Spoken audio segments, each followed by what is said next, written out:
This guy's a roofer who brought himself up from nothing and built a multi-million-dollar enterprise. They both have tons of employees, and it's a huge honor to have them on my show. I'm personal friends with both of these guys. Actually, a couple years ago, Eric introduced me to Steve. He's like, "Bro, you gotta meet this guy, Steve," and it's really going to be awesome. Listen to what's happening in this show today, and also on the Untrapped podcast on Apple and Spotify. What's up, Eric? What's going on? Thanks for being on my show, bro. Again, of course. What's up, Steve DHondt? First time. So before we started this show, you guys were literally talking about hiring employees and what you could pay them then, and what about now, and how the whole economics of a service business has shifted and changed over the last few years. You guys are growing your businesses like crazy. And what is it that you guys were talking about with the mindset of the people listening that they're trying to grow their businesses? They want to get to the next step, and they're like, how do I grow this thing? Because you guys were talking about profit margins. You were talking about keeping employees happy. And so, Eric, something's coming up in your mind. What's up, bro? No, I was just trying to go back through the story that we were talking about, and just trying to play it and I guess cater it to the people that would be listening. And I'm also excited because you're speaking in literally next week or in 2 weeks at the roofing. A week from today, man. The roofing process conference. Yes. Dimitri Lipinski from Roofing Insights, and you're going to be one of the keynote speakers. Yes. Tons of people there. Yeah, man, I'm excited. I'm so fired up about this. I'm excited. So, this is not your first time speaking, right? And you want to do the best. What are you going to be talking about, and how can you talk about that here, bro? Okay, so I mean, basically, it's going to be about evolving your mind, because brief story, like I was stuck. I don't want to say I was stuck at the $5 million revenue mark, but I was stuck at the $5 million place in my mind. Like I was personally stuck there. Like I wasn't growing as a person, and I wasn't evolving as a person, though I wanted more.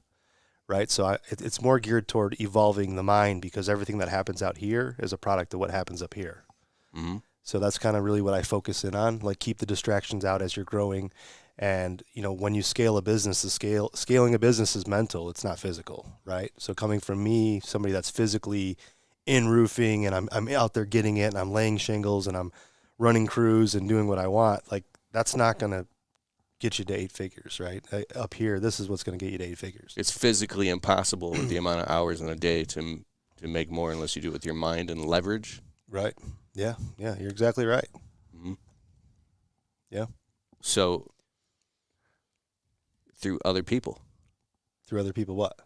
So who did you have to become to take your business and blow past 5 million, and now you're going to be into 8 figures?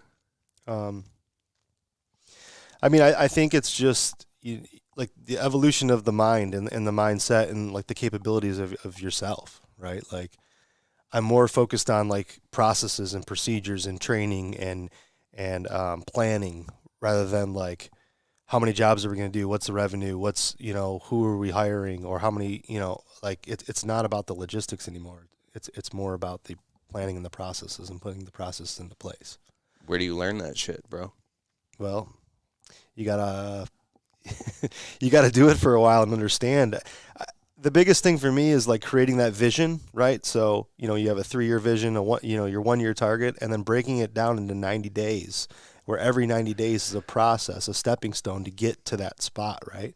So hey, till next year I want to do 20 million, right? Okay, so what do I have to do this year in milestones to make sure that I hit that number, right? Like that stuff's happening up here, and then I'm cascading that vision to my team, to where everybody in my team understands. Like if you ask anybody in the office, hey, what's our revenue goal for next year? Everybody knows, right? Everybody knows where we're going, and they also know why we're going there, because the why is the reason, right?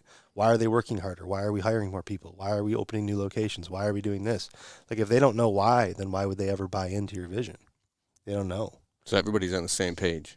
Yeah. Now, do you guys? I mean, it's that? deep. I just don't want to like. No, I know it's. I'm reading this book right now. You told me about 10X is easier than 2X by Dan Sullivan. Yes. Strategic coach, and the questions they're asking are like, whoa. It's like talking about leverage. And so And Steve, do you guys do that in the winter time? Because you've grown your business, you have like what 60 employees and crews. You guys are doing luxury outdoor living spaces and patios, and like I see your pictures and videos on Instagram, and I'm like, oh my God, this stuff looks like So cool. The before and after. It looks like almost like our AI, bro. The shit looks so clean. Like, how do you leverage and get people to do that? At that level, because you only have so much leverage in your business as well as at one person. And now you say things to me on the phone after like your business like started to crash in 2011, and then you held through, and then you rebuild it from nothing and learn all these amazing things. And then now you're in this leadership role where you're like, if I'm in my business too much, I start to mess things up. I do. I tend to mess everything up, to be honest. So for me, in 2011, we were a much bigger company than I am today. But I got crushed. Everything happened at one point where I was down and out about $1.5 million. I didn't have $1.5 million. I had maybe a few hundred. And bottom line is I learned a lesson, and I got scared. So once I got my business stable, I was kind of afraid to grow. And from pretty much 2014 to 2019, we just kind of stayed the same. And then from there, it was really dedicating into EOS, really diving into that, getting our vision on paper of what we're trying to do. The whys were making sense. And we just talked about it 2 seconds ago. I used to get so upset that we had a seasonal business. Now I look at it with so much gratitude, like, wow, we get to stop doing what we're doing like rats, and like with we just always have to keep moving the goalposts, where we can actually stop and look and go, you know what, we didn't do that right. This could be approached way better. How can we make this better? So snowballing these changes that we do in the wintertime, they're huge. They're so impactful. Most of the work, in my opinion, goes in the wintertime. People don't see that work. But once that work's set in place and we put different procedures in place, your business it's unbelievable the fruits that it bears. So do you guys, in the winter, are you having team meetings with just your internal team or everybody? How, like, in going through all this? Really, it's just the leaders. So the leaders of our company are the ones that understand. It's shared with the whole vision, but we're seasonal, and a lot of my guys do end up going to Mexico for the winter. So I don't have as much contact with them. We do let them know. We post things up. We make sure that our core values are everywhere. Everything that we are about and what we're changing, from our 5-year plan and our 10-year plan and our, all those things, the guys are aware of what we're trying to do, and the girls as well, and as a company. And we've implemented profit sharing every single month to every employee, and it's always the same. It doesn't matter if you've been here for 30 years, 20 years, or you just started, everybody gets the same profit sharing check. So it really has helped bring more people to my business as well, where people have labor shortages. We had 6 new guys sign on. So we had 6 new guys sign on to our company, which that's huge. It's huge in our business, especially 6 that not only worked out, they were fantastic. They were fantastic. So you guys have known each other long. Like, I've been friends with Eric since we were like 15 or 16 or something, and I've known you for like 2.5 years now. And you guys are friends before, like, the 3 of us. You know what I'm saying, basically. And you guys, basically, I'll talk to Eric. You'll be like, man, I just got off the phone with Steve, and I had these questions about my business. And then you guys talk to each other about their businesses, and almost like a network about your blind spots, and have created a lot of value for each other. The common theme that I'm seeing amongst these entrepreneurs that are really growing their businesses and succeeding is they're extremely proactive. They're not sticking their head in the sand. They're not being a little bitch and wanting to run on hide when things happen. So what are those pivotal moments and some of the really hard stuff that, like, you've gone through, Eric, where you're like, bro, this is either like do or die. I'm gonna shrink or I'm gonna grow and push through this. Can you think of something? I mean, there's many times where I was like, is this even worth it? Like, questioning why am I even doing this, right? Like I own a company and I'm crawling through a wet attic or something, right? It's like this is, I'm not. I don't know, I guess I just kind of lost my train of thought because you moved. But I mean, there's been definitely many areas and times where I, question everything. I guess, are you looking for a specific like story? Well, I've come with you before. I remember in the winter when I was getting my landscape business stable, and you're like, bro, you want to come make some loot with me? Yeah. And you had already grown your business past like a 1 million or 2 million. And there we were with that Pink Panther machine. Yeah. And we're up in someone's attic and we're climbing. I'm like, you still do this shit? Yeah. You're like, yeah dog. Yeah. Because that's that mindset shift that I was saying. Like you're in that mindset where you see the money. It's like you're a shark and you smell the blood, right? And then you go chase after the blood instead of like planning an attack on a whole school of fish. Like you're running right towards the one that's bleeding, right? Like that's the mindset shift, right? That's the difference. Is like I seen that money. It's like, oh, I can make $1,000 today or $2,000 today by going and doing these few jobs. But what if I pump the brakes and I create a team where I can do 4 of those jobs and not have to go chase, I don't have to go chase the fish. I think it's that's kind of what I was referring to earlier, but it just didn't come out the way that I had thought about it. But I remember it was like must have been year 7 for you, and you're in the truck doing quotes like 10, 11 hours a day, driving all over the southeastern and even up into the parts of Michigan where all the roof jobs were, and you called me and you're like, dude, I feel trapped. Yeah. If you got this business with all these people working and you were still in charge of sales and leading your team in the office, and then your phone's ringing off the hook. And I jumped in your truck one day and I came with you because I was doing I think I was filming you or something, and I wanted to see what it was like. And like you just being in your truck, I could feel like, bro, you fucking lived in that truck. Yeah. Yeah, man. Yeah, but I think you have to go, that's the place I had to go personally anyways to get to the next step. So I'm grateful that, I put in all that hard work and hard time, and I think it just comes down to like, like taking your lashings, taking the ass kicking and standing up, and it's like, hey, I'm ready for some more. Like, feed me some more. And as long as you keep getting up and you keep learning and you take those experiences and you apply them, and to kind of cap on what Steve was saying, in the wintertime is like, I was just telling one of my teammates before we were doing a whole strategy session this morning, and I was like, man, I love, like, this is what I need to do. Like, I don't need to be out there. I need to be in this room with my leaders, and we need to plan stuff, right, and strategize, because like what comes out of that room it's fucking magic. It's gold. That's the only way that I can say it. It's magic. It's gold. When I'm out there doing quotes, I mean, not that I do that stuff anymore, but I get involved sometimes when I'm needed. Like I'm doing my company and my people that work for me a disservice by being out there doing anything. Like being in the way. Yeah. I mean, that's what you're in the way. You're in the way. They know it better than you. What are you out there for? Right. Yeah. Exactly. Oh, because they are assigned to that singular job and to be the best at it. Yeah. So you keep context switching and switching your hats all the time makes you super inefficient and a poor steward of a business where all these people are depending on you, correct? That's correct. Wow. So this is the next thing. When there's multiple fires going on and to be a firefighter, you want to take off this hat and go jump into the fire and save that thing because you're scared and you were like, oh my God, you feel like the ship could be sinking, and you're the one who knows how to plug that hole the fastest immediately. How do you stay away from becoming a professional firefighter in terms of your service business?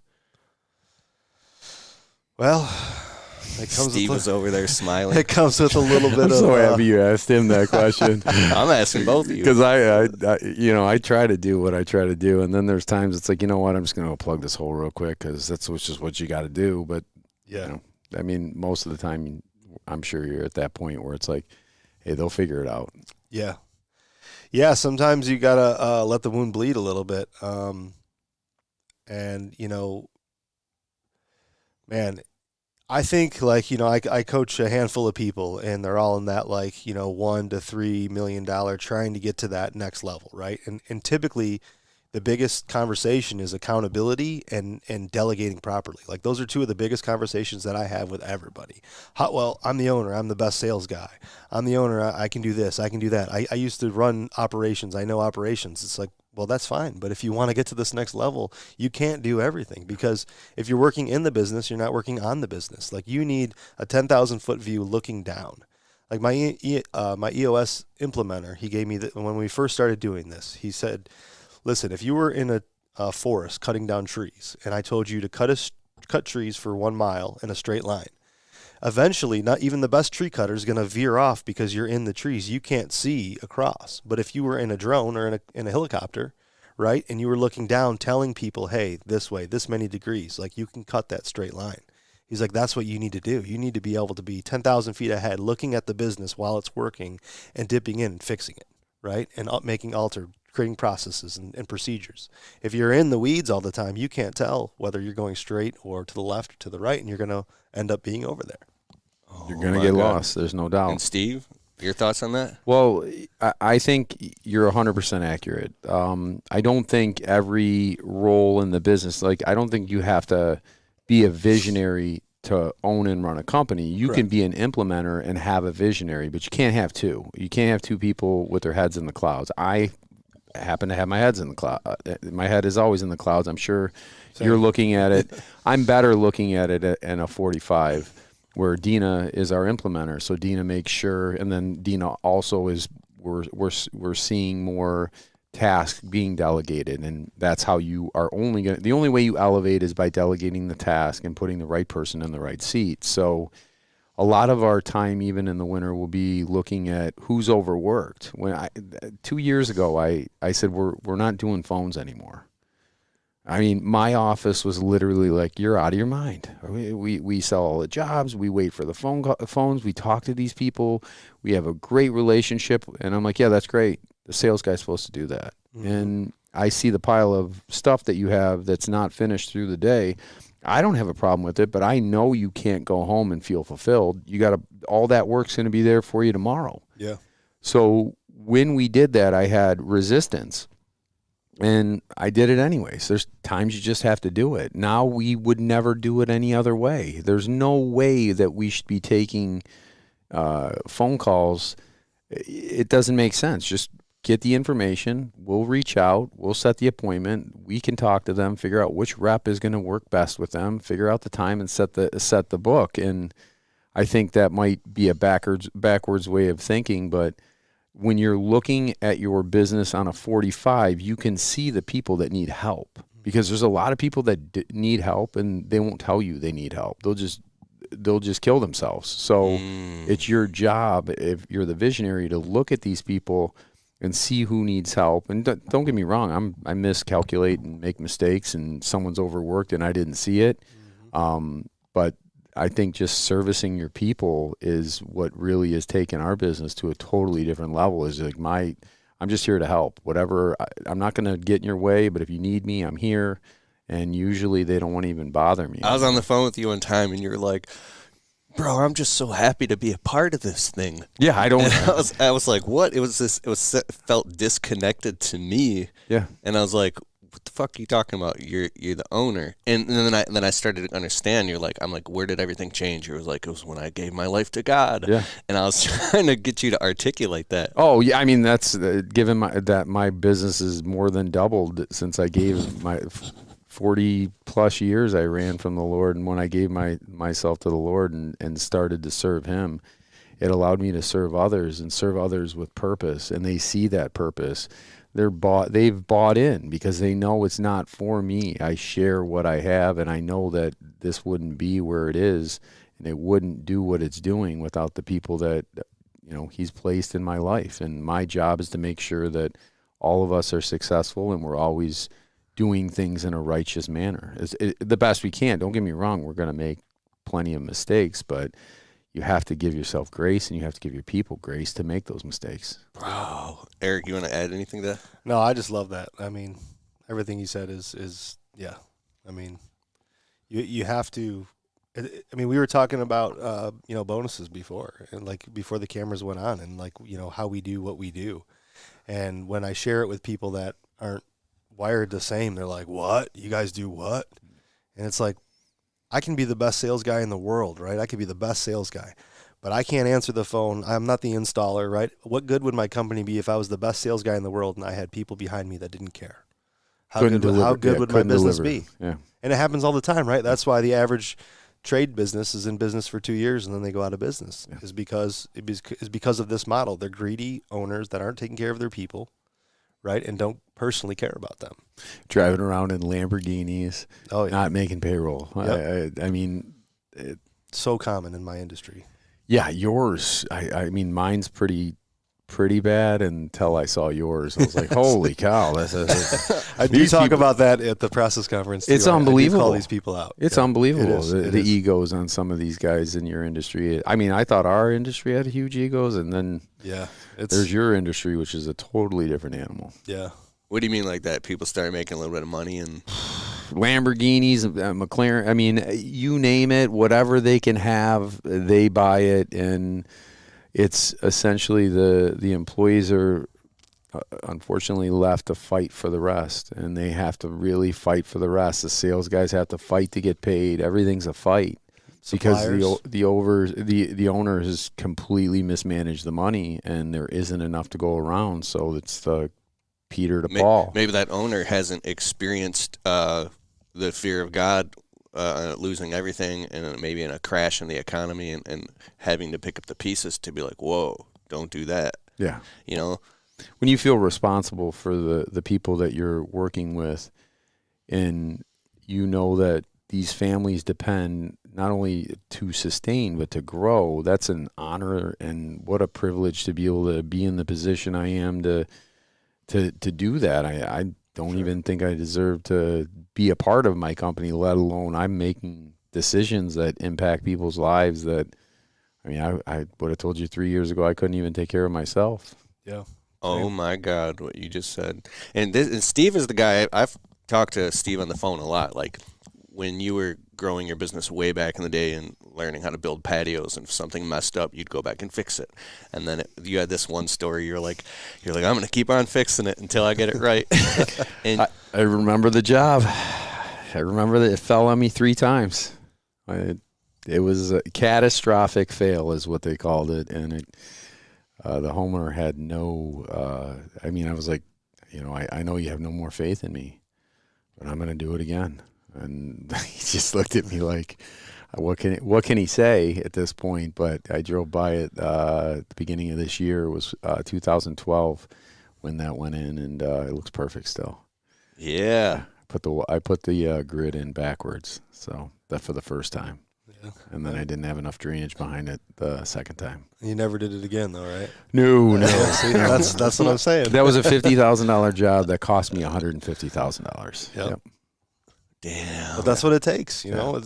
You could shut everything down, go home crying, or you could just ignore the guy and keep going on with business while he's sitting there stranded. But yet you're like, no, I'm going to come back as many times as it takes to make this right, regardless of anything, right? Yeah. Money or time. And it's like we're dedicated to those people as we are to our employees, and in turn, the reward is, we get to do what we do, and we're thankful to do it. I remember one time, Eric, you said as soon as the customer signs, wants the job done, you don't even think about money. All you care about is getting the job done right, and making the customer happy, and doing like everything, and going around with the magnet thing and making sure there isn't a single nail anywhere in a gutter or in the bushes or and then I remember this one time, I think you guys were swamped busy, or a guy, there was just a couple nails out of like this monster job, bro. Yeah, man. And the customer was like, what are these nails? And you went and did everything you could to. You got to do whatever you got to do, man. I mean, these days, I will say, I think it's a lot harder. I don't know on your end, but on our end, it's a lot harder to like get that like 5-star, thing from a customer. It's like. You got it though. Yeah, you got it. I mean, it's harder because you're a company now. Now you're a company where, when it was Eric Reno and company, you don't pay Eric Reno, then the personal name kind of goes away from. Right. It's paramount now. Right. Who's paramount? I mean, that's how a lot of people think. Where when it's you, I don't think people want to do stuff like that. But yeah, people will get squirrely with your business. Oh yeah. Because you're a business, you're a big business owner. You can handle that. What's a couple $100? Just refund me this, refund me that. You know, it's negotiating after the contract. Oh, there's two quick things. You told me the story. This happened a long time ago, but basically, it was either you or I think one of the employees backed a dumpster up into by accident. I mean, everything you guys do is a super. I've been on your job sites, bro. Everything is super careful, and messed up the brick. Me. Yeah. Oh, it's you. Yeah. Okay. So This you're is one of wearing my all the hats. catastrophic fails. Yeah. All right, tell that story real quick. That's so good. All right, so this was before Paramount. I was actually a sub for a company, and the business owner went to California or something, and I was like, listen, he's like, we got to close everything down. I'm not going to be here to manage anything. I said, listen, I got this. I'll take responsibility for anything that happens while you're gone. You go, I got this. And I was probably, 24, 25. And there was a driveway, and the driveway was kind of sloped, and the garage door is like right here. So I had somebody hook a 20-yard to my truck, and I didn't go to check to make sure he put the hitch down on the lockdown on the hitch. So I go to pull it out, and it gets about 5 feet, unhitches, and goes through the guy's garage door. And the side was brick, breaks the drywall, breaks the garage door, and just like pushed this whole thing in. And I was, I just stopped, and I looked, and then I went and sat back in my truck, and I was thinking, and I was like, okay, I'm not going to call Mike. I'm going to deal with this. So I talked to the customer. I called a garage door guy. I called a brick guy. I went to Home Depot. I got drywall. I got everything I could do, right? And I put it all back together. And the customer, he was so happy. And it was probably a year and a half before the business owner ever even heard that story, because it was just like, dude, I got this. I'm going to take care of this, right? Like, I'm just taking responsibility. That's stepping up for sure. That was it, And it wasn't even my company, and but you I didn't told know how him to do that stuff, and that was a pivotal moment. Right, but it was like I gave somebody my word that, like, hey, you go on vacation. I'm not going to call you and tell you, hey, holy shit, I just put it, I'd be a total hypocrite if I did that, So I had to man up and take responsibility, and it's like from that day forward, just like you're checking the grid, like I would never hook a trailer up without checking it twice. I'm making sure everything's there because that happened to me. So I think that's part of that evolution is making mistakes and getting beat up and losing, and getting back up, put yourself back together, and cruise forward. Crashing machines into houses, running mailboxes over. I mean, you name it. Yeah. Septic tanks, windows. Yeah. I mean, windows. Pool. We put a brand new pool in 2 years ago. We didn't put the pool in, but we built the pool deck.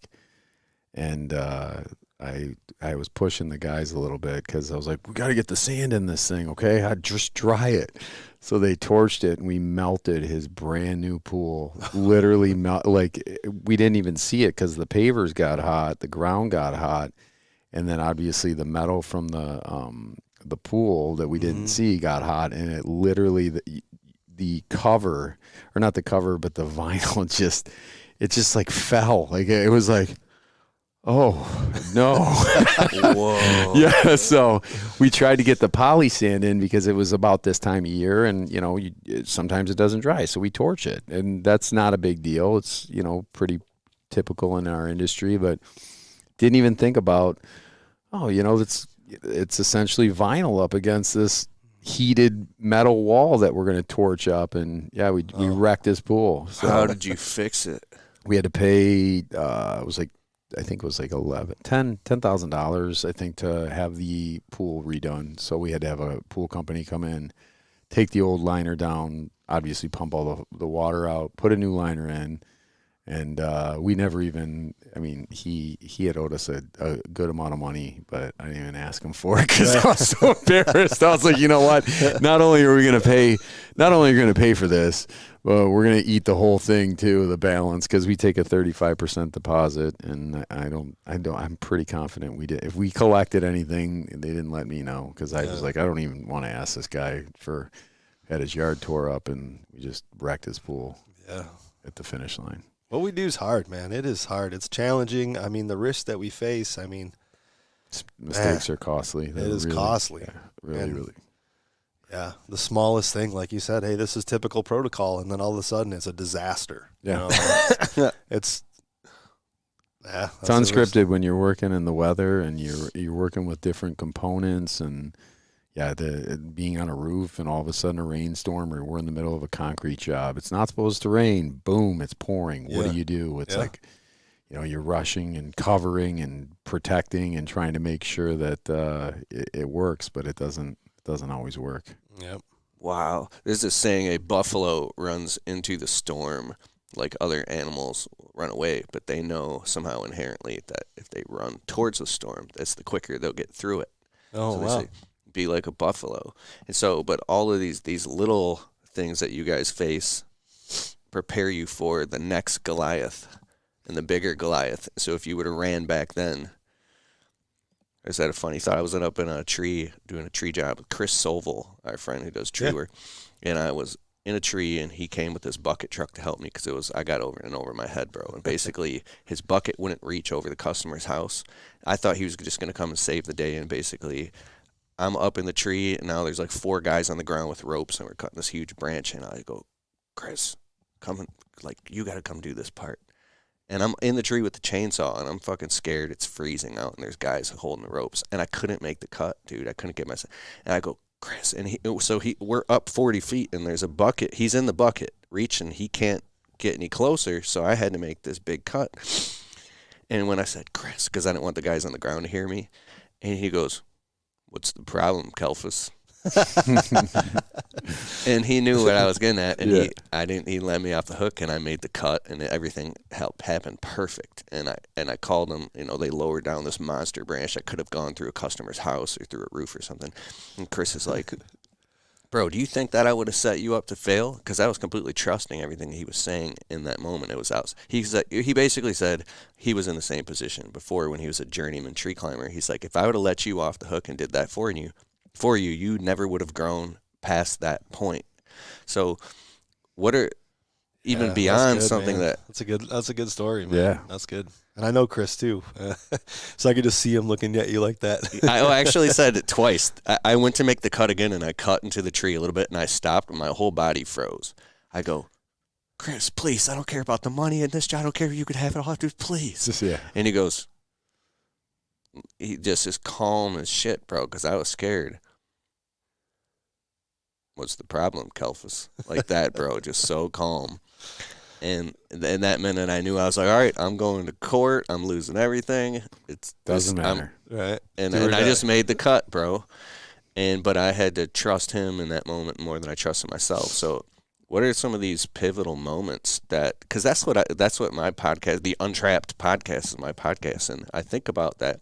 What are those moments that get you from a place where you're terrified to take on that big job that's going to, or make that key hire, or that scares the shit out of you? How do you get yourself to do it anyways? And then it works out. At some point, the math is kind of making sense, but the only thing left that's being a bitch is you. Mm-hmm. Have you been in those situations? Every day. Yeah. I want to hear. I mean, just this building, the building we took. I mean, everyone's like, "What are you doing with this thing?" You just bought or leased a new building? What? Yeah, fortunately, unfortunately, however you look at it, I wanted this piece of land. He wouldn't sell it.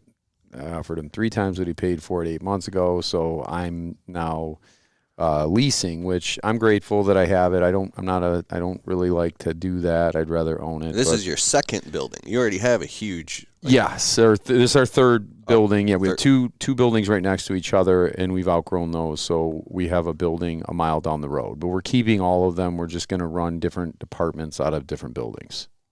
Okay, so you said you were. I was scared to do it. I was scared for the payment, scared of, and I just continue to just pray, because these decisions do cripple people. They cripple. I mean, for me, a type of decision like this could cripple me 3 years ago. It would have taken me 3 or 4 months to get out of my own way. I recognized that we needed the efficiency. We're not a company that carries a lot of debt. Like, what am I doing? Let's do this. This is a good move. This is going to give me more opportunities is a leader in a company to house different materials. We can get into different types of businesses because we have room to spread out. Where we're functioning right now, we're jammed into this, small space. We're making it work, but I mean, I can't believe I operated this size company in a half an acre, where now I have 4.5 additional acres, and we're trying to figure out how to make it work with 4.5 acres. Literally a year later, we're already worried about this might not be big enough. And I was scared to make this move, 3 or 4 months ago, and we're already going, we might need another 5 acres somewhere. It's like, perfect, so those are just things that I think you just have to do, and trust the fact that if you're going to continue to grow your business, you're going to have to take risks. And those risks, you're going to get you're going to do well, and you can do everything you can and push hard to make that successful, and you might get kicked in the teeth. And that's just the cost of doing business. I mean, there's a great opportunity to get kicked in the teeth, but as long as you keep moving, you overcome those objectives, and it's, in the end, it's money. You might not be able to have a Ferrari in the roofing business, but who cares? I mean, it's really in my opinion, I don't have the fear that I once had, just because if you lose it all today, you can do it again if you really wanted to. And knowing what I know now, how long could I get to where I'm at right now? I know it wouldn't take me 25 years. So I guess it's letting go a lot of the fear that I've had from what happened in 11, because I was on that path where if I didn't get hurt, I don't know the volume I would be doing, but we had 11 crews then. We're running 9 now, and that's 11 years later. But we're starting to get back to where that is, but it's built properly. Wow. Yeah. So you've been through so much stuff. You can have the conversation in your own head, like, "Hey, man, you've taken risks before, and you've worked out. You know what ways things can go." Get too conservative, and you can't move either. Like for us, it's like if we can't pay for it, we don't buy it. But that works a lot because it keeps you in check. But it also, you have opportunities, and you're not going to take those opportunities because you can't write a check for it. That's kind of being. You're not looking at the full picture, and this move already, even though we're moving slow, is already. I already see we have so many opportunities right now. I'm so excited about this winter. I'm so excited to unveil some of the things that we're going to be doing that are, no one really knows what we're working on, but it's big, and I can't wait to share it the next time we get together. Your energy just went spike. You can feel it. The dopamine is like, it's insane. The things that are on the horizon that are inked deals, but they're not inked until the things are in my yard. That's how I look at it. Eric, what about you, man? Well,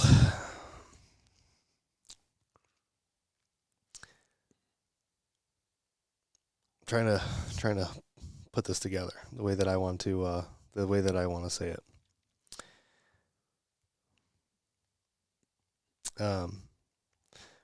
So in that instance, when Chris looked at you and he was saying, what's going on? He's basically saying, do this.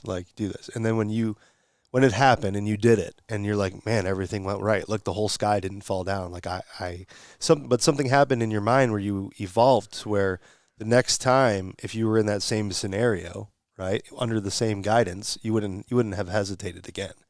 You would do it, right? Because totally. you kind of build up that self, not self-esteem, but you're just confident, right? The self-confidence that like, hey, I got this, right? Like I got this. And I think it just comes with time, and again, like making those mistakes. I mean, we've done it. I mean, we opened a second location last year, and we're like, man, it's going to take forever for Oxford to do what Romeo does. Like Oxford dwarfed Romeo this year. Like we did way more there than we did in our old location in the first year. We just started taking on commercial flat roofing, where it's flat industrial, EPDM, TPO, things like that. And we recruited great, and now we're looking at doing $7.5 million in just flat roofing next year. But it's scary because at first, like the first commercial job we did, it's like you're not under drywall and TVs anymore. Now we're under computer servers and $1 million machines, and and people and products, right? Where it's like, if this thing leaks or we put too much weight on it or the snow load doesn't support it and it's not properly thought out, like this is catastrophic, right? This isn't like an insurance claim, a drywall, repair. This is the big leaks. And I think, you got to trust in your team and you got to trust in your instinct. I would definitely not just like throw mud at the wall and hope that it sticks, like everything we do now, whether it's, investing or like investing in new media or marketing or recruiting, it's like we're going with the metrics and the data. Like we're letting the numbers tell us how to dictate our decisions. We're not just like, hey, that looks like a good area. That looks like a good market. I think we're just going to set up shop in that downtown and I think we'll do good. No, we're running like population test and like what's the average income and how many roofs, like what's the Google search per month. Like, we did Save On together, right? Yeah. And I was kind of skeptical of it. I was like, well, there is roofers in there. They must be doing okay.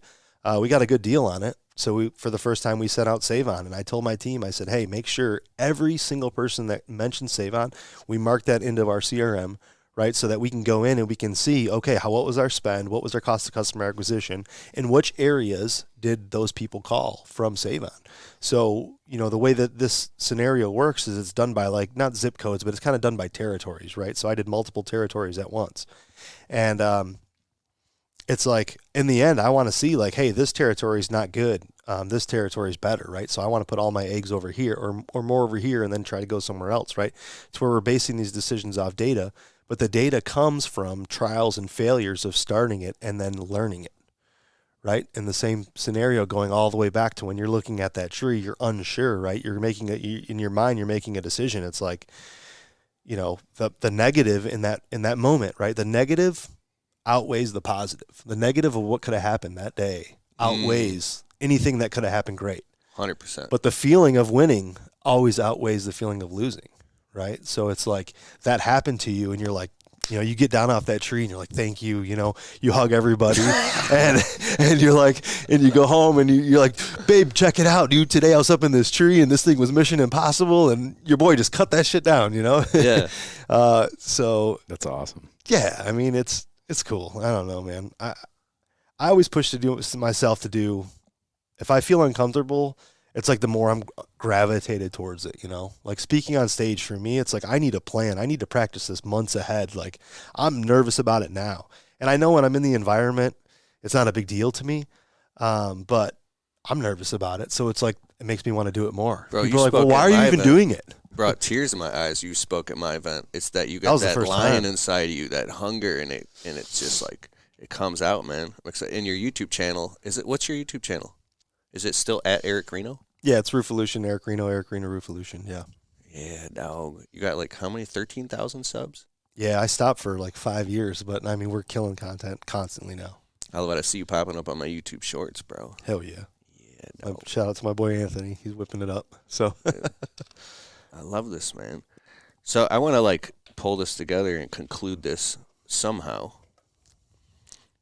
I'm having fun, so I've never done anything like this. This is cool to sit amongst some friends that have, and I'm learning. Everybody goes through their own, and you just figured it out a lot faster than most people, including myself. So, kudos to you, dude. I love it. I love hearing it. Hearing what you did this year is just like, I'm happy to call you my friend, and I'm happy that you just continue to keep doing what you're doing, and don't set that time, because you don't know when you might have just scratched the surface. You don't even know what's in store for you next. We don't know. Yeah, truly. You don't know, right? We can plan for it, but who knows? You might be the national guy that. It's sure starting to look like it. Yeah, I don't know. Yeah, you're right. You never know where life's going to take you or the opportunities ahead of you. I'm just grateful to share and help and just be here, be amongst you guys, and to know people like you guys is like, have people you can count on, where it's like, hey, like I need to present. So I came over, I'm like, Keith, I need you to film me and listen to my whole speech and critique it, as like, you can just rip the shit out of it if you don't like it, right? And then I had some tax questions. I called Steve. I was like, dude, I need your help, man. Like just to have people you can count on. It's really great. I'm really grateful for that, and blessed to have such great people like in my inner circle is cool. They always push forward, right? Like I don't ever want to. We were talking about it before. Like I want to continue to grow. I just like it was a slow growth for us because of our process, but now I see the snowball coming. It's like, I better have more equipment. I better have more, because now these guys have got their years in where they can become foremen. We're now, 3 more crews. That's a lot to prepare for, but I'm excited. It's like the addiction to the journey, and it's not so much about the destination. That's what I always like. I love the journey. Like I love produce. Like I have to produce. Over Thanksgiving, I took off. Thanksgiving Day was Thursday, Friday, Saturday, Sunday. By Sunday, I was going nuts. I'm like, I need to go to work. Like I have to produce. Like I have to produce. Yeah. Like it's my DNA. I have to. Like I can't just sit and watch TV and like I gotta produce. You've told me in the middle of the freezing winter, and when sometimes there's nothing going on, you wake up and you just go to the office and shit. Dude, yeah, man. I mean, now my plate, I have so many different things to do now, and companies and stuff to help, mitigate that white space in my calendar. But I don't know, man. For me, it's just I just love the journey. I love the journey of creating. I love we have a sales guy. I just did a YouTube video. We haven't put it out yet, but he came from, like an insurance sales background where he worked for an insurance agency selling like home and auto insurance, and never really had too much, and now it's like he's doing 7 figures in sales, and he's just bought his first house, and he's got his 401k set up. He's talking about buying rentals, and I'm just like, dude, like he tells me all this. And I'm just like, this is the whole reason I do this. This like, is the reason. This is the Mecca. Like for me, that's the Mecca. Is like, because I was that way once. I came from shit. I had nothing, like straight out of the trailer, right? And I was like, man, I tell a story in my speech where it's like I got a check for over $1,000 when I was making $11 an hour because I worked so much, and I taped it on my fridge, and it says, "This is why I work so hard." I remember that, bro. Yeah, so to me, $1,000. I remember like when we did music, there was a microphone we wanted, right? The Neumann U87. The Neumann. I was looking at that bitch last night, bro. And it was $1,100 at Guitar Center. And every time you go to Guitar Center, it's in this fucking crystal case, and you walk in and you're just like staring at it. It's $2,800 now. Well, I'm sure, but back then it's like $1,000. Like between all of us that do music, we could never come up with that much money. Like that was just like way out there. Yeah. And it's like, I don't know, man, to be able to do that for other people and is, man, I don't know. For me, that's the Mecca. That's what makes me smile and makes me happy and keep producing and helping and mentoring and teaching and learning myself. Like, there's a lot I don't know, and there's a lot of things that I am yet to learn, You're not, we're not, like, I always will tell people too, like, I do brick pavers and there's some things we do, but for me, my role is developing people. So I'm in the people development business, and literally that's what I do. That's all I focus on, is what I can do to make their jobs easier, what I can do to assist them, what resources can we put behind them so they can, have a better quality of life. And it's an honor. I mean, to be able to serve people, it truly is. I mean, there's no more selfish act. I mean, I feel fantastic after I get done serving somebody and they think that because they got something, they got something out of it. I got way more out of it. Absolutely got way more out of it. Yeah, I keep hearing this theme between you guys and at large. It's like we and us. There's egocentric, which is I, me, my. It's like the first stage. Second is ethnocentric, which is we and us. And then next is like world-centric, like everybody at large. And I was thinking about this. I saw this kind of meme, like after you die and then 2 to 3 generations goes by, there'll be everything that you ever earned and every materialistic thing is gone, and then will people even remember you? Forgotten, yeah. Then I start thinking about how important is it to just be of value and be of use, period, to pass down everything good. And I don't want to go down the rabbit hole with that, but I think a lot about life and a lot about mortality and a lot about purpose, and ask what part of this is just selfish for me. And how do people cross that chasm and make that leap? Because it seems like you guys care so much about your team and about their families and about your clients that it's way beyond you. Eric, you said something about like you like to have the pressure on your shoulders and you perform the best in that place. So how do you guys, I know how we can close this up.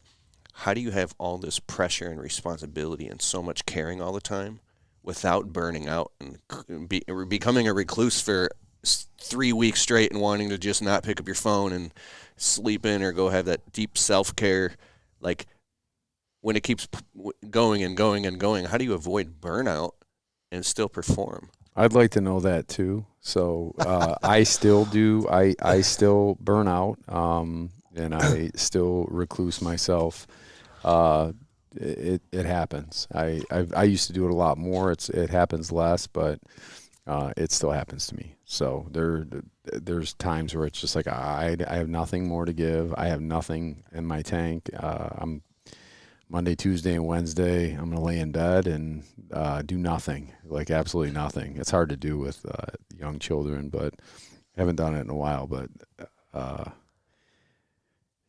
you get burned out. I mean. So did you just say like, hey, team, I'm a little burned out. I won't be picking the phone. I need you guys to just handle this? Or no, it's usually when the lights, usually it's right around this time. Because generally December we shut down and we shut the whole company down. Everything, every part of the company is shut down, and we don't even look at it because we give everybody the opportunity to spend time with their families.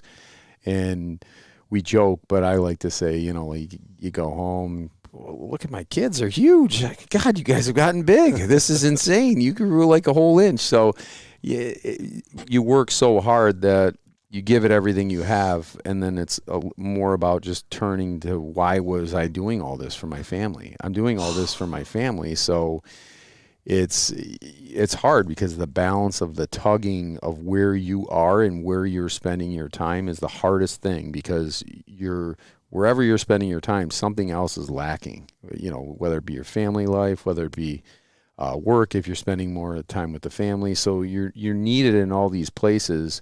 How do you do all those things and still stay fulfilled? For me, I continue to pray. I pray. I get on my knees in the morning. I get on my knees at night, in the car, everywhere I go. I'm in the Word, or I'm in a book, or both. I'm listening to the Word for 20, 30 minutes. I'm reading the Word, and then I'm reading a book, and I just show up better. And it's pretty hard for me to be burned out when I'm full of scripture. I can't come out of alignment because I'm not being true to word if I'm going to go break down. So I feel like if I just continue to stay in the Bible, I won't have that. This, we did a YouTube video on it. We used the church across the street because they had a huge lawn, and I called the pastor up to say, hey, thanks, man, for letting us use your lawn to make the video. No problem. I said, I have one quick question. I said, how do you have the discernment to know the difference between if something is like, I don't know what the word was, because obviously we inherently know right from wrong, but it was like when you're I don't know, I don't remember the question, but I think that like when your obsession for success in business and you have so much on the so much accountability and so much on the line, how do you know if you're going too far to when you're being too worldly versus spiritual? Because to be broke and spiritual that doesn't, I mean, it could make sense, but that was the question. To become crazy financially successful, how do you not lose your soul in the process? And basically his answer succinctly was, anything that's not aligned with God's word and scripture will be a clear indicator that you're what the quote unquote is drifting. You know what I'm saying? So you're backsliding. Backsliding. Yeah. Alignment with scripture and things like that. And I was like, oh my God, that's profound. And when I opened the Bible, I started reading some parables and some Psalms and Matthew, Mark, Luke, and John. I'm like, oh my God, this is amazing. They're all there. All right here, bro. They're all there. They're all there. This world would be a better place. But I love Eric's input on that, because I, at 45, am still, I haven't done it in about a year, but it's usually 2 to 3 times a year where I would just be, I had nothing to give. And sometimes you just know that if I show up, it's only going to be worse for everybody else. And I don't have to say anything. I don't yell. I've never raised my voice at anyone, but my energy people can feel it, and it's terrible when it's terrible, and it's great when it's great. So That's me, bro. yeah, it's it. My energy, you can feel me in the room. When I enter the room, you're going to feel great. You're going to feel in the middle, or you're going to feel, I don't like that. So I don't have to say anything. Yeah. Eric? All right. So there's a few parts to this. I think, something that doesn't get spoken about a lot when we have these kind of podcasts is the family time, splitting up time between, your family and your work, right? Just because I like to produce, it doesn't mean I'm always producing work, right? I like to produce results. And early on when I'm growing a business, I'm literally starting roofing at 6 a.m. And early days of Paramount, what I would do is when I put my phone number on Angie's List and stuff, people would call to set a sales appointment. So I'd schedule them at 7 or 8 o'clock at night for a sales appointment. So I'd work all day. I'd go to the nearest McDonald's. I'd literally shower in the sink, like clean myself, change my clothes. And then I'd go out and I'd do sales appointments. I'd get home at 10 o'clock at night. And that was it, right? But besides like Sundays. And some Sundays I would work to build this company. But I had to do that. Like, I feel like I had to do that. But as soon as I was able, starting years ago, it's like I'm home for dinner, at least five nights a week. And it's not even the amount of time that I spend with my family, but it's the amount of quality time that I make sure that I have with my family. Like, we're eating dinner, we're talking, we're laughing, like we're playing games, like with my little ones, we're wrestling, or we're building snowmen, or going to the park, or whatever. Like, I'm not sitting texting my phone, sending emails while watching them at gymnastics, right? Like, whether, they'd rather have a quality 5 minutes than you on the phone next to them for 2 hours, right? And I think, not that has to go with the burnout thing, but I just wanted to make that clear, because I think that's something that gets overlooked, or people are like, you work so much, not myself anymore, but to other people, you work so much, how do you make time for this and that? And it's like having that quality time, like when the kids go to bed, like I have time with my wife, or we plan, to go places, and it's like, okay, the phone's beside us, but that takes time and discipline and learning, just like everything else. But as far as like the burnout factor, I don't know, as long as I'm producing and I'm targeting that next level, I'm not sure I have like days where I'm just like, well, maybe days, right? But I don't think there's like periods of time that goes by where I'm just like not effective. But I have ADHD pretty bad. I'm very like, moving around Obsessed a lot. with momentum. Yeah, you can't be constrained. Yeah, bro. yeah. I'll go home and, everybody in the house is like sitting and coloring, and my wife's like, crafting, or she's doing whatever she's doing. And I'm like, yeah, let's go, right? And then we start running around the house or playing soccer in the living room. Energy's changed. Yeah. Dad's home. That's yeah. I always tell my wife, like when I go on vacation or I go like the speaking engagements, I was like, man, what are you going to do? Because my 6-year-old will always wake up. She wakes up at like, 6 o'clock, 7 o'clock. She always has. And she'll come right and find me. Typically I'm up, but if I'm not, she'll wake me up. And then we'll go have breakfast and hang out together. That's our time. And I was like, well, what are you going to do when Rainbow wakes up? And, like what happens if she like falls out of her bed or, something like that? And Erica's like, that doesn't happen when you're not here because your energy's not here. They sleep in. It's calm. And I was like, okay, well, that's, and that's a truth. That's a true thing. It's a true story. For sure.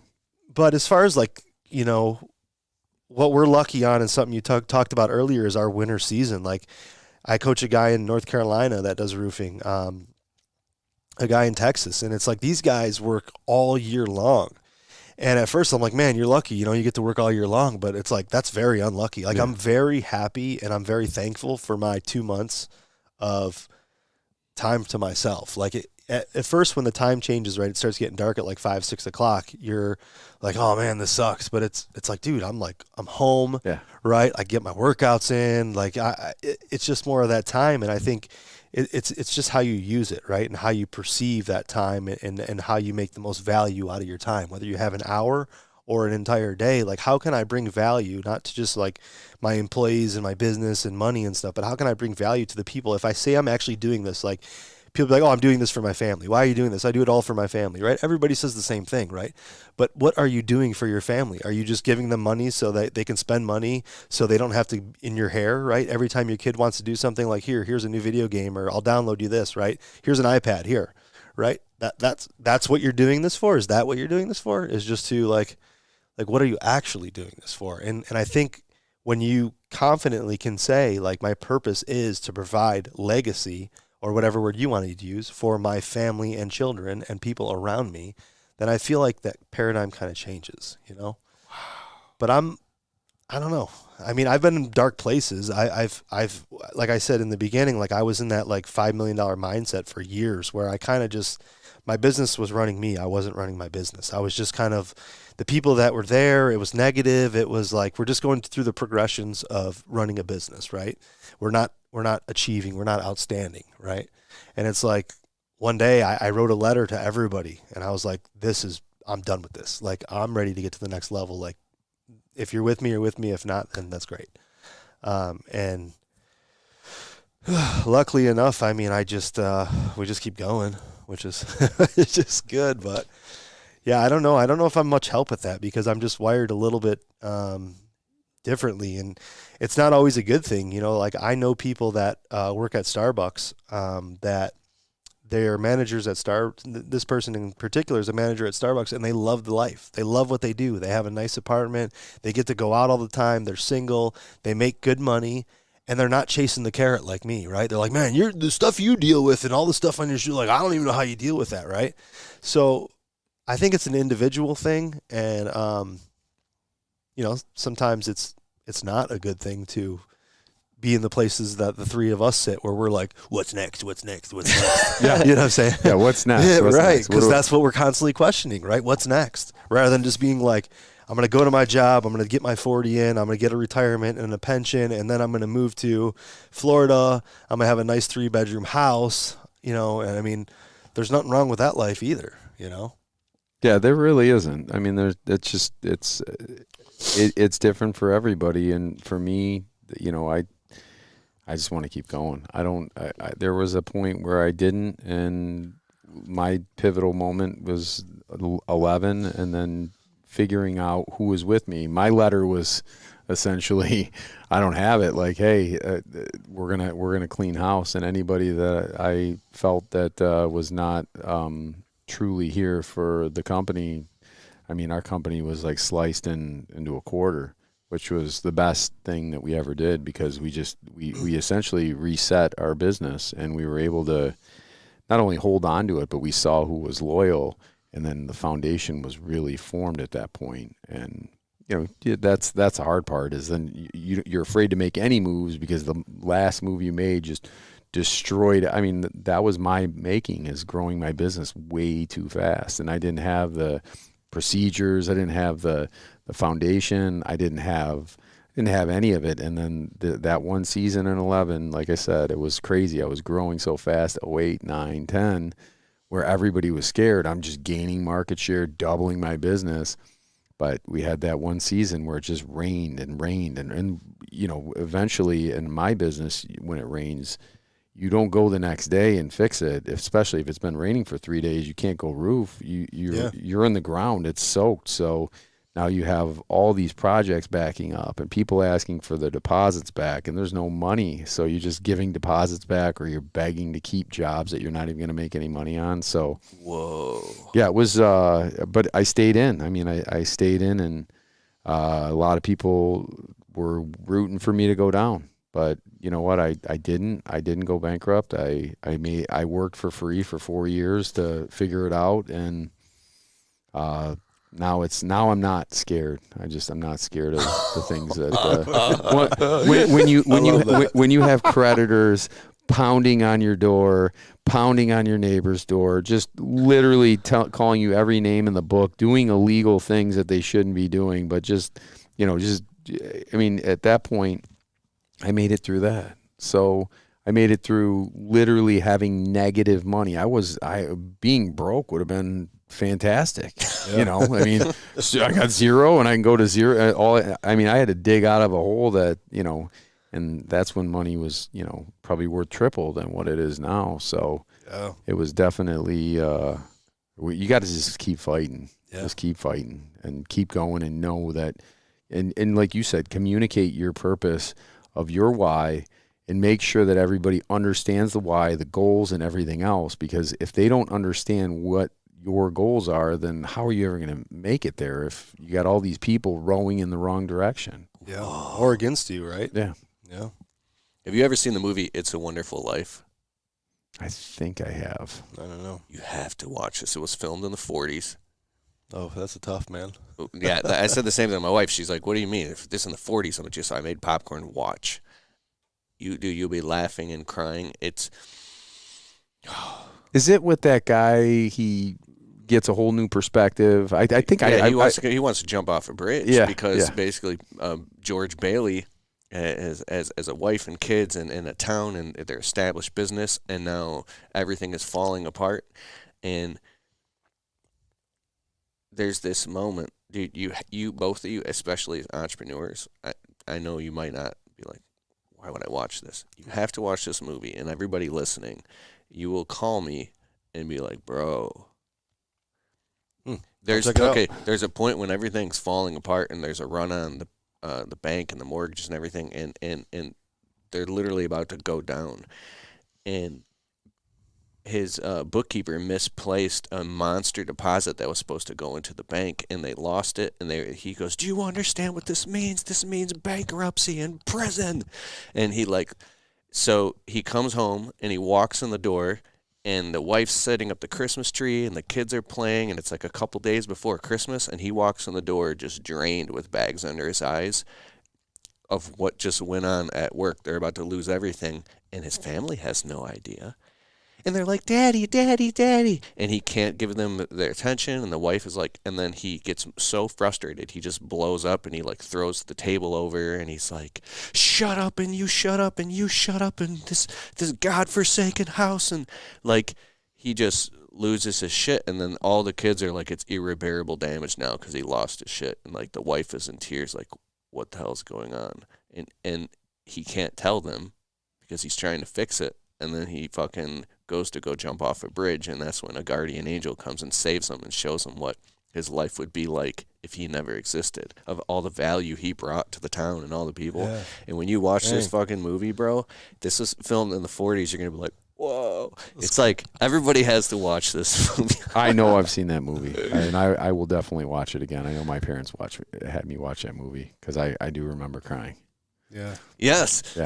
So with all the weight and all the responsibility and all that to grow a business, people say, if I'm already stretched too thin where I am at right now, how am I going to take on more? That's the big question. Well, that's the delegation thing. Like, you can't be stretched thin and take on more. That's the metrics in the planning phase, right? Like, you can't. If you feel you're stretched too thin and you're dropping balls, yes, you can't open a new store. You can't take on more people, right? That's learning to, like you said in the beginning, when you're like, oh, you're the business owner, so you got to take off this hat, put this hat on, take off this hat. Like, if you're doing that now, then it's not advisable to, add on another hat, right? It's physically impossible even if you work 18 hours a day, 7 days a week, you don't have enough leverage to even make any more. So it has to be the who, not how. Who are the who's that are going to help you? Not how am I going to do that is the wrong question. So you need people. Sorry, this could be a whole different podcast, but you need the sales dialed in, the systems, the profit margin to hire the people, the training, to keep replacing yourself. And so you guys have figured that out. And when you get into these sticky spots, you fight your way out and you figure it out. And you find the right people to help you. You guys have accountants and bookkeepers and have people in the office right? Yeah. But before that, we had a vision, right? And we had a place that we were going to properly execute. And we took it apart. And we were like, okay, this is what it takes to get 1/5 of the way there. This is what it takes to get 1/10 of the way there. We didn't just go. No. Right? Like, we both sat in the middle spot, like, where we had a failure and we had to climb up out of that. And I think if you listen to anybody, Elon Musk, Sylvester Stallone, any story you listen to of success, it starts out with this insane amount of pain. Yeah. Right? And then all of a sudden it's the Phoenix comes out and he figures it out, right? He comes out and he's able and capable of what his vision was. The pain, the sorrow, all of it. It's all learning too. It really is. Like you there's nothing that any of you guys have done, and I can say this with fact, that you just did it. It was easy, and you look back and go, wow, look at what I did. Every single thing that we truly cherish as people, it came at a price. It came at a huge price. It came at a huge learning. I could have never done a retaining wall. That's a big part of my business. It's a huge part of my business. After that fail, driving a skid steer through a house. I mean, I could give you millions of examples, and we don't make insurance claims. We pay for these things right out of our pockets. So, because I want to keep a good rating, keep low rates. Yep. Mm-hmm. But yeah, it's definitely not for the faint-hearted. But it's somebody that is on thin ice. To answer your question, if there's anything they can strip away from their personal lives that they don't need, that they're taking from their business and apply and put those resources into your business to help you, the giving side of that will pay you back tenfold, because you'll have somebody there that can do what you're not doing, which will in turn make more money for the company anyway. So I think a lot of business owners, even the smaller ones, live way above their means. And if they scaled it back a little bit in terms of the way they personally live, they'd be able to invest more resources into their company, which would make them better. Bro. So in my media business, I have virtual assistants and people, editing videos, and I have somebody editing a podcast right now, somebody chopping up content. I have an ads guy, I have an executive assistant, and I go, oh my God, whether I'm sick or sleeping or I don't know, I don't care if I'm in the bathroom, using the bathroom, something is happening in the business that I used to pull my hair out trying to do it all myself, the media side of the business. And I'm like, this is fun and exciting. I feel like I'm flying. I feel like I can focus on doing what I love to do, where I've always wanted to be, in these books like Dan Sullivan's Who Not How, and hanging out with guys like you guys. And so it's something that I'm very passionate about. And then there's this other school of thought. I'm trying to wrap up this podcast, and I'm so excited now.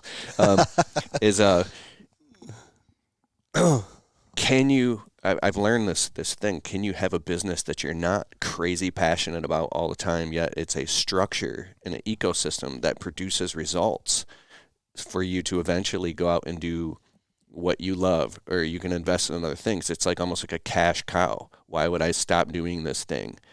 Or maybe you don't love what you do for a period of time, but you love the people so much, and you have so much. Have you gone through these different phases, or are you just always so in love with your business? What was that? I love that. I can't even make that noise. I mean, I think we all go through that. Like, we're driving and banging our head against the steering wheel and cussing and turning our phone off. But I think that's just part of the progression. I don't know if anybody. Well, I hope there's people out there that just absolutely love what they do and they absolutely crush it. I mean, that's the goal, right? But I mean, what we do service. We're dealing with people, products, processes. I mean, anomalies, weather, conditions, seasonality. I mean, there's a lot of things that go into psychology, not psychiatry. You can't do that. And we're not licensed psychologists, but I mean, it's unbelievable some of the things you have to talk to people about. That you're doing a patio, and I mean, it's great because they feel comfortable with you to share some of their most intimate things that they're stuck in, and it's a privilege to be able to. If I can help these people, I'm going to help them. Yeah. I mean, but yeah, I don't think I think it can be done. I'm not. I'm passionate about brick because I've been doing it since I've been 14. I'm 45, so this is my platform. I believe you could run a business and not have that passion, but I have not done that, so I can't say how to do it because I've basically run one business my whole life. Yeah, same. Ooh, that's so amazing. It's not like this is who you are. It's like you can't just take this and say. My wife wants to say PMS and Steve DHondt are separate. You are not PMS, and PMS is not you, and it's very hard. Paver maintenance specialist. Yeah, it's hard for me not. I mean, that's my baby. I started that at 19. I mean, that's when people were having children. That was my baby. Going up to somebody's house trying to grow a mustache to see if I can get a job that somebody will trust me to do, even though I was capable of doing it. I mean, you're 19 years old. I'll do it for free. I'll do it with no deposit. I mean, the stuff that you do. There's nothing glorious, I don't think, about what we do. I just think it's the fight and the will that all of us have. Everybody included. I mean, these businesses are brutal because you're dealing with the public, and the public in the last 2 to 3 years has not gotten better with their emotional intelligence. It's gotten worse. So you are definitely not just in charge of giving them a great product, but it's also giving people an exceptional experience, an experience like they've never had. I mean, that's what the bar is set to at this point. It's either they expect you to have just terrible service, or, right, I mean, even when you make a phone call, I'm going to talk to, a computer for 5 minutes. So it's either A, going to be terrible, or B, it's going to be unbelievable. And we try to shoot for our clients, giving them the most unbelievable experience, not our potential clients, like not people that call on the phone for an estimate. Once you become our client, that's when we focus in on giving you the absolute best service, because you're paying for a service. I want you to have the best experience possible. Wow. Yeah, he's right. That's it. It's all about making that customer happy, bro. Yeah, if that's your mission, right? Like, On the client side. Yeah. It, Yeah, and I think, when you're building your processes and you're building your business, a big thing that we do is we step out and okay, like, we're going to make this change. Okay, well, if I was Mrs. Jones, how would I perceive this change, and how does it benefit me? saying we'll do your whole roof, but we're not going to fix your broken handle going up on the railing going on the. Yeah, but whatever it is, like if you're in the people business and you're truly like, that's my purpose, like that's my company vision and my mission is for the people and for my customers. Yeah. Then when you're building processes and you're implementing things, like, how does that affect them? It's not about how it affects you and your team, right? So like when you start to get, we always ask for feedback, and when we get feedback and we see that the feedback is like, hey, this has came up 3 times as a negative, right? Like, how do we fix this? It's like, it's Have you ever had, though, okay, so like when we did that with the phones, we had our older clients, this is so annoying, and obviously we just give them the phone number, but people would be frustrated because they couldn't ask personalized questions to people that are just all our girls do that we outsource is go to our web submission and they fill out your contact form on the web submission, populates on our CRM, and then populates, so we don't do any of the data entry part of it. But what I felt is, people said it was annoying, but I also feel like, yeah, that maybe that part of it is, but maybe for right now, this is the best way for us as a whole. Like, yeah, I get it. It's a little annoying that you've never met us and you have to wait for us to call you back to set up a time. But once we're on, it's like you essentially set the bar low, and then you totally exceed their expectations because you service them, because you're prioritizing them. For me, that's what I noticed. I don't know how you handle your phones, but I think like what you're doing is almost you're pre-qualifying the customer, because you have to take time out of your day to do this, right? So if somebody's going to take time to do that, right, then they're potentially somebody that's going to buy. Like if they're just window shopping, they're like, oh, the hell with this, I'll call the next guy. Yeah. So I think what you do is great. I mean, I think it's a great idea. It just, I saw seeing The Office, that was a big thing. It's like, right, we're in the people business. Well, when you see all the girls go home and they're like, nothing got done today because they had 100 leads come in and they got 20 to call back. Their files are stacked up. It's like, that's not a win day for them for sure. Yeah, we went through a lot this year. Just because we had 3 hailstorms all an hour away in different directions, and we're servicing all 3. And we grew by, 40%, without having the staff ready for it. Like, we didn't know this was going to happen. Up until July, this year was just a mediocre year. Like, we're hitting our targets. We're not doing anything big. We're not coming up short. We're just hitting our targets.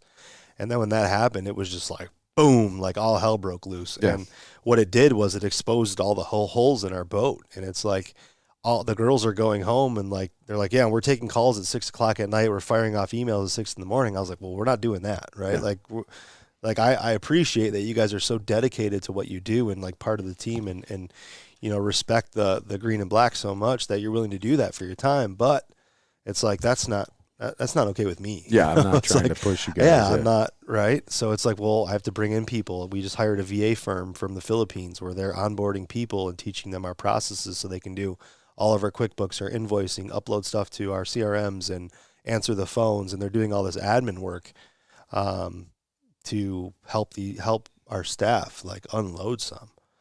But yeah, I mean, it's like, dude, you never know what the challenge is next year. You just never, like, we didn't know that we were going to deal with this year. But boom, it happens. I didn't know until it was March, I think, where we were like, we're not getting our guys. What are you talking about? We're not getting our guys. You drew a G, and we're in a H2B program so we have a visa program where we bring guys in to assist, and these guys have been coming in for 5-6 years. They come from April, and they leave November 24th, right around Thanksgiving. I've gotten an A every time, never, just business as usual. I find out I'm not getting my guys. I'm like, what am I going to do? Automate. I'm buying every piece of equipment there is. So I literally bought paver setting machines, everything I could possibly buy so I could keep the production up, but also I could save the backs of the installers, because if we install larger format paver, if we do it with a machine, then I'm not crushing my guys to put it down. Right. And maybe we can do the same revenue with less. And we were successful with that. So how did that end up? Or you haven't seen your guys this year? What's that? They came. We brought them in. It was. I'm not familiar with the H2B, so I don't understand the A and the G and not getting your people. So G is the worst rating you can get. So it's a lottery. So G, you're not getting your guys. So by luck, you drew an A every year, but this year I drew a B last year, but I got the first part of B. So the first part of B, A and first part of B usually will make it through. But there are so many people now that are involved in the program that it went up by like double, but the applications are the same. So like, for instance, the same guys are coming over, but now it's just double the amount of people fighting for those guys. Yeah, but so does your guys go to a different is it like drafting a fantasy team? Like, I don't understand how this works. No. So those guys unfortunately are stuck there, and then they don't get to work nowhere because they didn't get selected. Correct. So then we resubmit.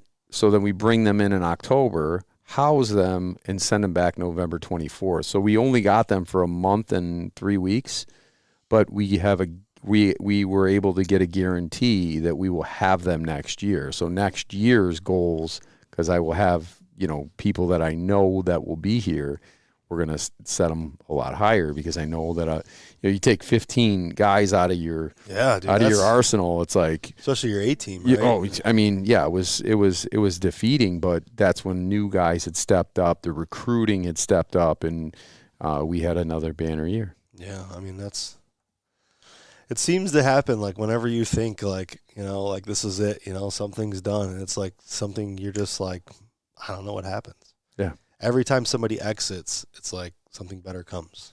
Every time a door closes, another one opens. That's a better analogy. That's exactly it, too. And you don't even know it because you're so emotionally tied to, why did this happen to me? And I do everything. I treat these guys right. I do this. I do that. Why is this happening? And those are things that I say in my head. But then it's like, why not me? It happens to other people too. Yeah. What is this the moment that's going to define me, that essentially my business is based on a lottery? Yeah. It's not based on a lottery. The lottery can help, but we're here no matter what. Bro. The whole underlying theme here. I'm not even going to say it because it can go without saying. Those of you guys listening right now, oh, dude. This is so good. I just want to stop right here on a high note. This has been one of the best podcasts I've ever done, ever on the Untrapped podcast, and we're going to email it out to 15,000 people. We're going to chop it up and put it on Instagram and TikTok. Fantastic. How can I find you guys if people want to check you guys out on social or see your work or anything? Eric? It's just my name, ERIC, RENO. And I mean, I guess you'll find it anywhere. Eric Reno. Eric Reno, that's it, man. I don't have any cool alias anymore. Yeah. Steve? PMS Brick Pavers. We'retheguys.com is our trademark. So that's on Instagram and Facebook. We're there, and then it's just my personal name on LinkedIn. I don't do any of the other. I just started TikTok, so I'm learning TikTok. I love your commercials, Steve, when your video guy is panning away with the camera or in, and it's like you're in your showroom with all the like setup. It's like houses and homes with brick paver patios inside of a big showroom. Hey guys, this is Steve with weretheguys.com. Yeah. And it's like a real epic commercial. It shows the B-roll of all the work. You guys have to check that out too. The content that you guys produce is awesome, man. And I think everybody should look at that, and it's inspiring to see. You guys, it's awesome. Yeah, your ads are just straight meat and potatoes, bro. They're good. Yep. I'm looking for a little bit more, and that's where I'm hoping that you and I can do something really like epic. Oh, I'm down. I told you I'm down. I know. I was stuck on the client journey testimonial thing, and I know that's not easy to go sort through and find clients for me to do an insane video like that. But it would be so worth it. Yeah. So all right, guys. Hit up Steve, hit up Eric, and let them know that you heard them. I heard them on the Untrapped podcast, and hit me up if you want to hear more shows like this. We're gonna have to do this again, and we're gonna I'll put the links to their stuff in the show notes. You can check out their content as well. Thanks, guys, for being on my show. I really appreciate it. This is cool, man. And we're gonna try to get this show off the press and out soon, quick, before your speech in Orlando. Promo. Orlando. Yeah, dog. All right. Thanks, guys. Later. All right.